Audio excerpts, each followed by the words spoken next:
तो हम देखते हैं कि ज़ाराकी के होश में आते ही ज़ुगा नात्सुकी ओज़मा को लेके वहां से भाग जाता है और तभी हम देखते हैं कि गोकू भी दोबारा से उठ चुका होता है और तभी ज़ाराकी कहता है, क्या बात है, तुम अपने पैरों पे दोबारा खड़े हो गए सैयन।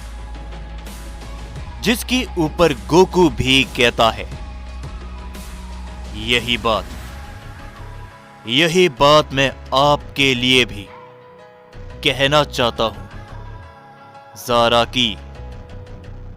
जो सुनकर ज़ाराकी मुस्कुराता है और गोकू तभी कहता है, तो क्या मैंने एकदम सही सुना?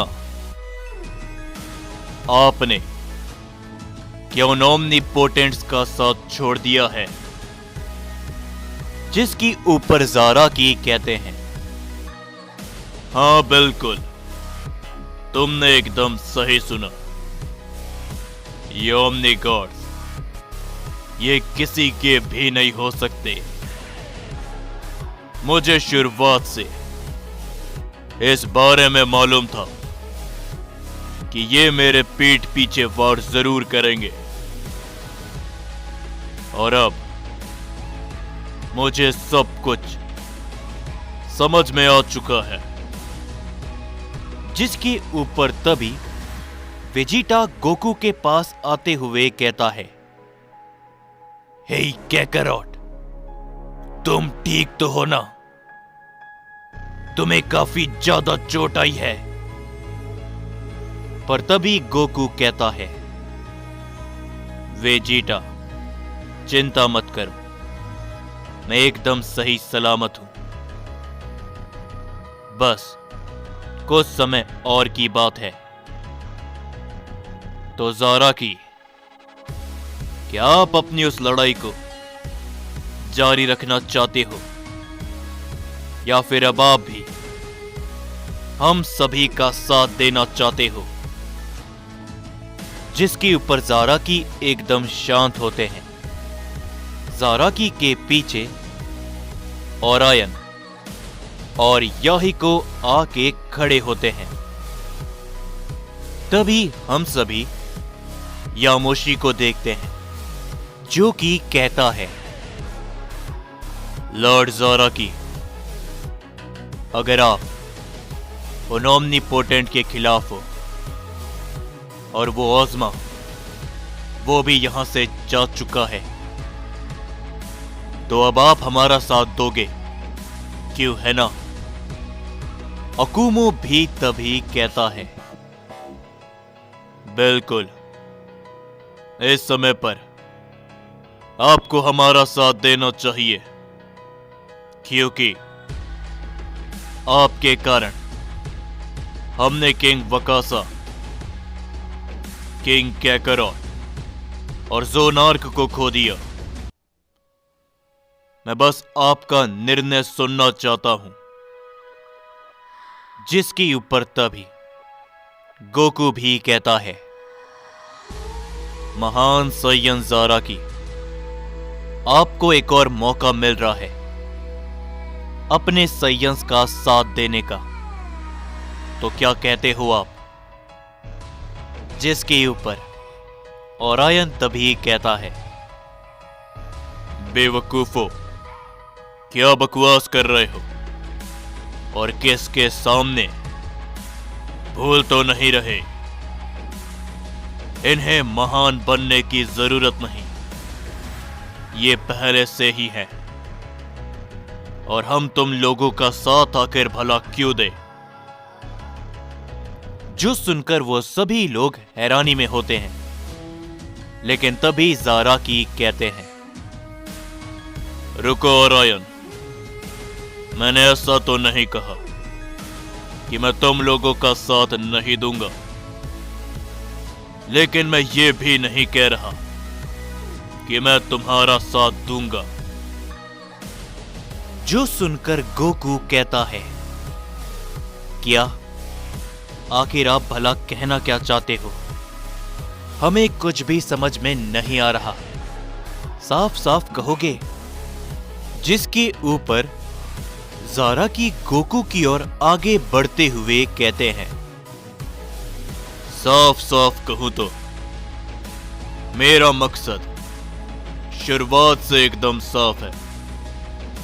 नया सैयन युग, जिसके लिए मुझे पहले ओमनीपोटेंट्स की जरूरत पड़ती, लेकिन अब मुझे कुछ और करना पड़ेगा। लेकिन क्या, इसके बारे में मैं भी नहीं जानता।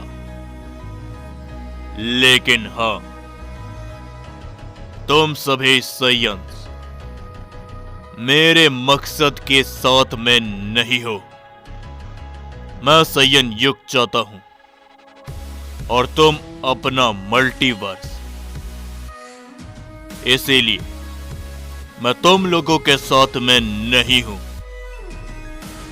लेकिन हां, मैं उन ओमनीपोटेंट्स के खिलाफ जरूर हूं। बाकी तुम सभी समझदार हो, मेरी बात समझ गए होंगे। याहिको और आयन, चलो यहां से। ये कहने के बाद ज़ाराकी, ओरायन और याहिको वहां से जाने लगते हैं। लेकिन ज़ाराकी जाते जाते कहते हैं, सैयन गोकू, जाने से पहले तुम्हें मैं 2 चेतावनी दूंगा। पहली, तुमने साकाजुकी को खत्म किया है। इसका मतलब वो ओमनीपोटेंट्स तुम्हारे पीछे जरूर आएंगे। और दूसरी चेतावनी, एक सैयन है जिसे बरसों पहले एक श्राप मिला था। ये बात मैंने आज तक किसी को भी नहीं बताई। उस सैयन से बच के रहना, क्योंकि उसी के जैसी ताकत तुम्हारे पास भी है। हम सभी तो ताकतवर हैं, लेकिन वो थोड़ा सा पागल है। यागुरा, उससे बच के रहना, समझे? ये कहने के बाद ज़ाराकी, याहिको और ओरायन वहां से चले जाते हैं। तभी गोकू कहता है, क्या यागुरा से मैं बच के रहूं? लेकिन भला क्यों? और उसे कौन सा श्राप मिला है जिसके ऊपर अकुमो कहता है? ये सारी बातें बाद में सोचना। पहले ओमनी पैलेस पे चलो।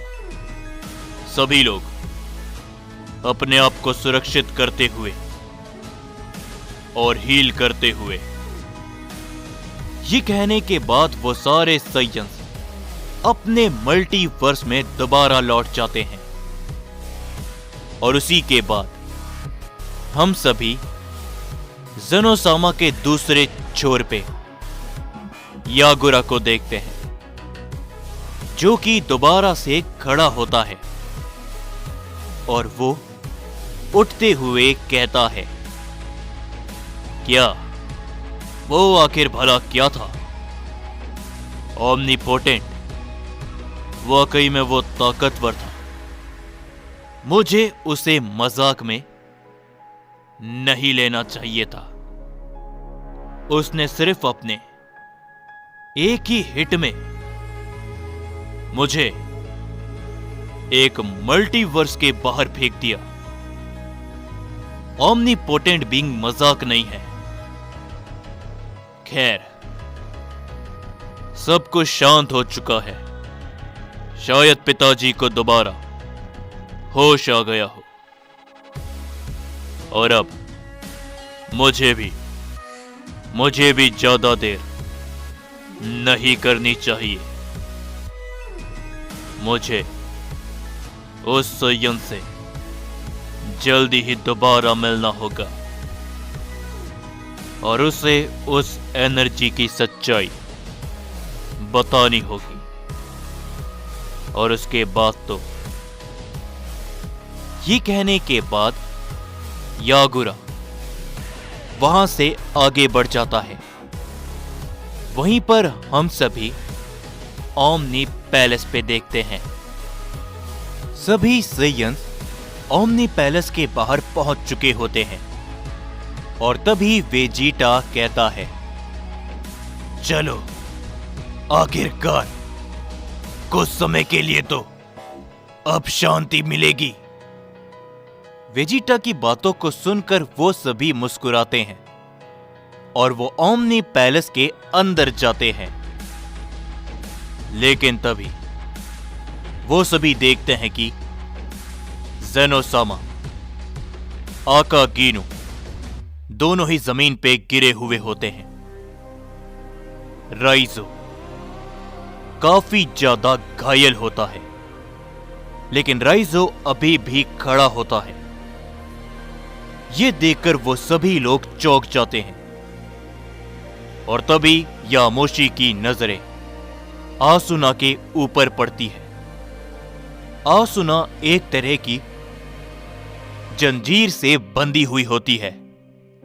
तभी यामोशी कहता है, क्या आखिर भला ये सब क्या है?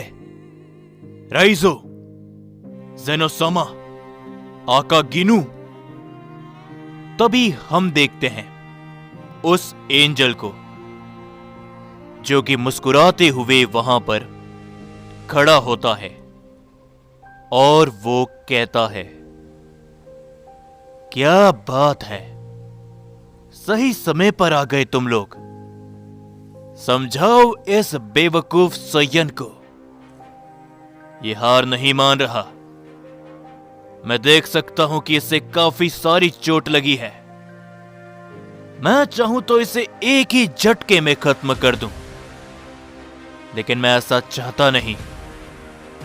हम एंजल्स लड़ाई पसंद नहीं करते। जिसके ऊपर तभी गोकू कहता है, कौन हो तुम? एक एंजल, और आखिर भला यहां पर क्या कर रहे हो? ये सब तुमने आखिर क्यों किया? और आसुना को जंजीरों में जकड़ के क्यों रखा है? जवाब दो। वो सारे सयंस उस एंजल को चारों तरफ से घेर लेते हैं। ये देखते हुए वो एंजल मुस्कुराता है और कहता है, क्या बात है, मुझे लगा था कि लड़ाई खत्म हो गई, लेकिन जरा देखो, लड़ाई तो अभी बाकी है। और भी सयंस। ये कहने के बाद वो एंजल उन सभी सयंस को देखता है और खजान राइजो को संभालता है। तभी राइजो कहता है, संभल कर, ये एंजल कोई मामूली एंजल नहीं है। इसकी ताकत का अंदाजा भी नहीं लगा सकते, कोई भी नहीं। और हम देखते हैं कि वो बस मुस्कुराता है